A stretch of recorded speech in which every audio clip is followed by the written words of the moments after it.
Longsor jalan provinsi ini terjadi di Desa Simpang Sender, Kecamatan Buai Pematang Ribu, Ogan Komering Ulu Selatan. Longsor menggerus badan jalan selebar 1 meter, panjang 5 meter dengan kedalaman 20 meter. Selain membahayakan pengendara, akses lalu lintas juga terganggu karena badan jalan yang tersisa sempit. Longsor ini sudah terjadi setahun terakhir. Meski sudah dilakukan perbaikan, longsor kembali terjadi. Pengendara mengaku khawatir saat melintas di jalan ini karena membahayakan. Ngeri apa gimana? Ngeri lah. Ngeri. Itu kenapa itu, Mas?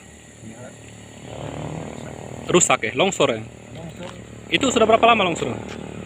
udah lama. Sudah lama. Sering ditarik, longsor lagi. Oh, iya. Kalau yang longsor yang amblas ini jalan ini sudah berapa lama itu? Ada setahun nggak? Lalu lebih setahun.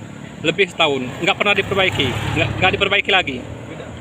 Ini akses menuju mana, Mas?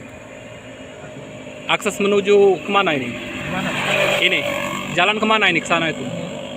Tembusnya ini ke Lampung Pak. Ke Lampung. Ke Danau Ranau juga, Mas? Danau-danau bisa. Itu harapannya itu gimana itu, Mas? Harapan untuk jalan ini? Ya, diperbaiki secepatnya lah. Diperbaiki. Kita sering melintas ini. Sering. Jalan ini merupakan penghubung menuju kawasan wisata Danau Ranau, selain jalan alternatif ke Lampung.